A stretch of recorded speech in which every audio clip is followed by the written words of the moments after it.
allegiance to the flag of the United States of America and to the republic for which it stands, one nation, under God, indivisible, with liberty and justice for all. Mayor Hassler. Here. Alderman Smith. Here. Alderwoman Johnson. Here.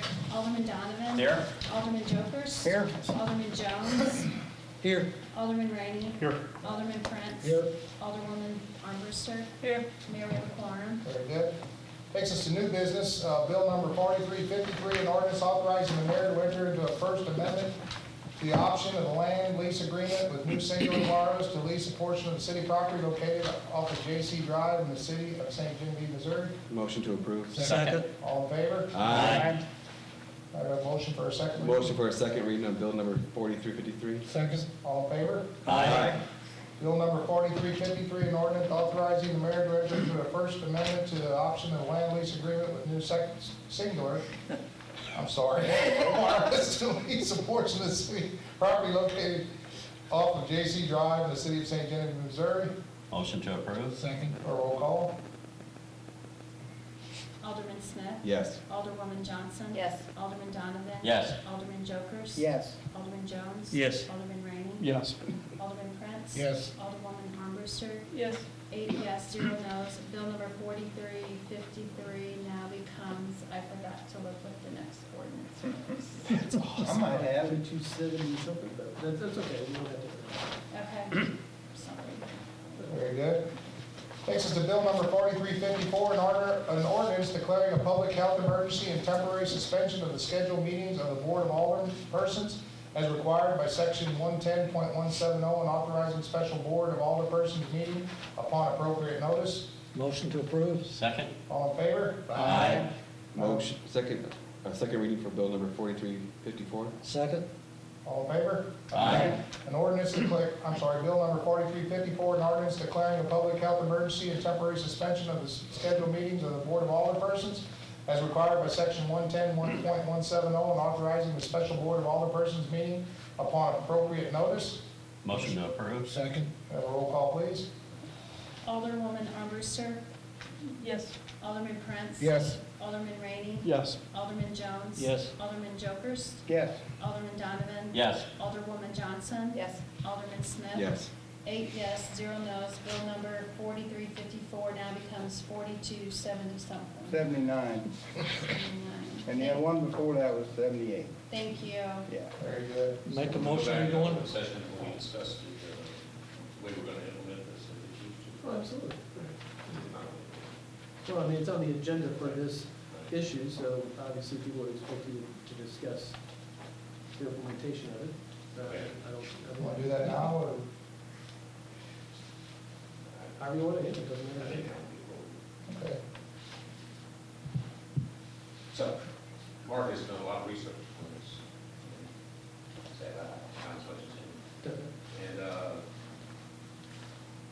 there are alternatives to holding a meeting, both from the point of view of your personal presence and from the point of view of allowing citizens to attend. We can do it remotely through some means or another. There are websites and access to do that. We cannot disenfranchise the citizens of the city. So they must be able to view in real time what's occurring, and there must be some method for them to be heard on whatever issues are being discussed should they choose to do so. We don't have the technological resources to do that right now. One city, Festus in particular, put out notice today that they're viewing the live streaming of their meetings on YouTube as the method for citizens to view it.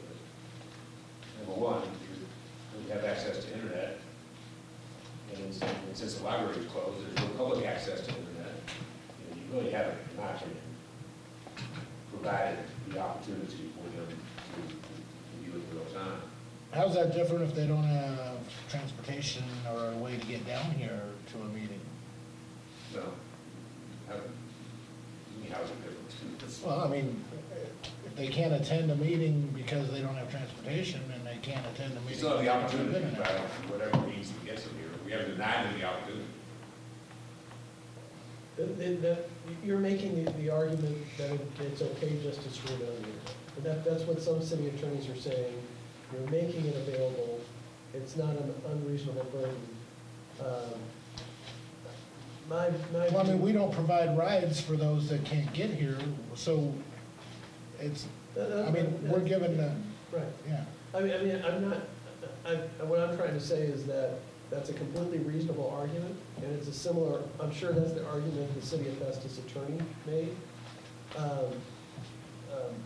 You know, my view is, it doesn't cost anything to attend the meeting, and you don't really have to have any resources, you just gotta walk in the door.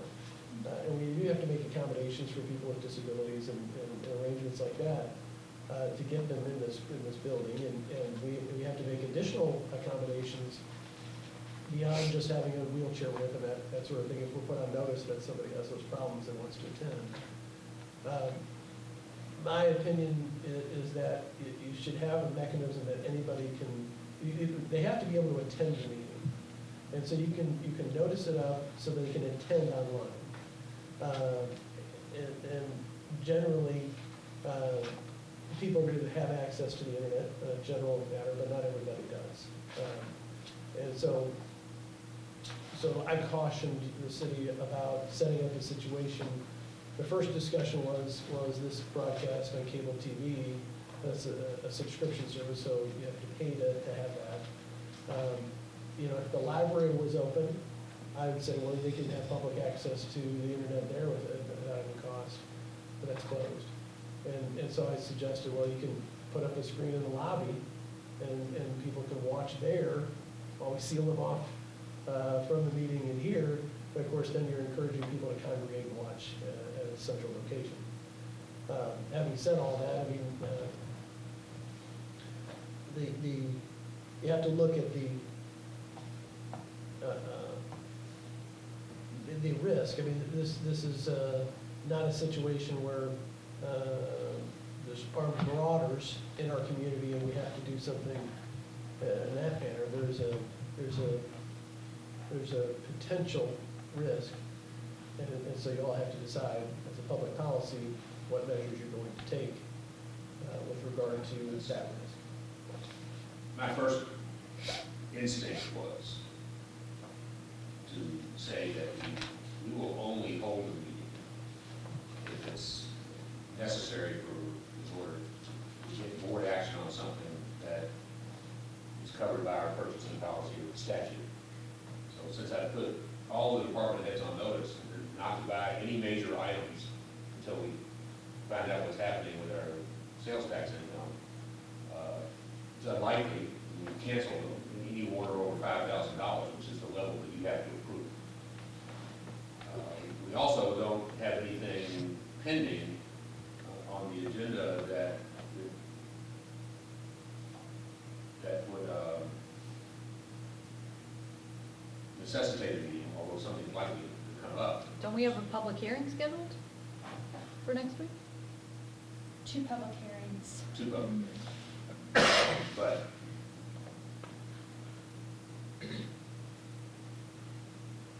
those are activities that can occur without the rezoning or burning anybody who put that off.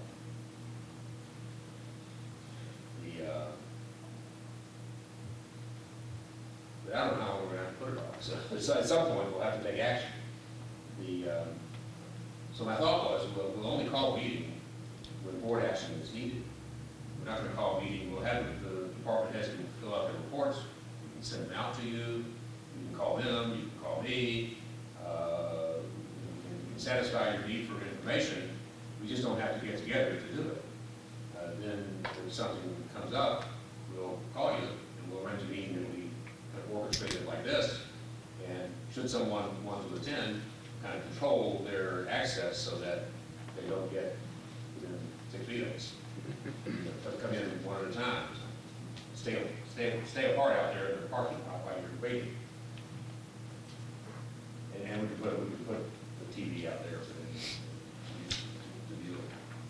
I don't think you'll have a problem with that. I think people are, you can see around town, we haven't put many mandatory restrictions on businesses, and people are not going anywhere. They're listening to what the president has to say and the legislators, so I don't think if we did have a meeting similar to this, you did have a, you know, I don't think you'll have a bunch of attendance.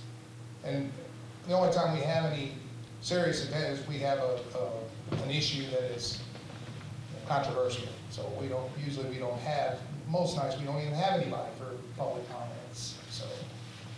I was mostly concerned about the public hearings and that Yeah. delaying any progress in those. No, okay. Have we been in communication to let the applicants know that what's happening? Davis can talk. Okay, Yes. thank you. I think we just go that route. I just, Yeah. So the way the ordinance is, basically you have ordinances that require you to meet, twice a month, and so you basically suspended that. That doesn't keep the mayor from calling a meeting if necessary, or for a majority of you to call a meeting, if you so desire, and you can call them for the same night that you would normally met. It doesn't keep you from doing all those things anyway. It just, Mr. Phil was mentioning to me, well, we're thinking about just suspending our meetings. I said, well, you got an ordinance that says you're supposed to have these meetings. And so you already had this meeting scheduled, so we thought, well, we'll just put this on there so we actually, I'm kind of a stickler, and I think we ought to do things the right way. Even in an emergency, there's a process to do things, and I like that this city is doing that. Okay, so that's what we'll do. That's all we need. Thanks for your research. Sounds good. I had no idea. I need a motion to go into closed session. Motion to go into closed session for personnel matters. A second, roll call, please. Alderman Smith. Yes. Alderwoman Johnson. Yes. Alderman Donovan. Yes. Alderman Jokers. Yes. Alderman Jones. Yes. Alderman Rainey. Yes. Alderman Prince. Yes. Alderwoman Armbruster. Yes. Motion carries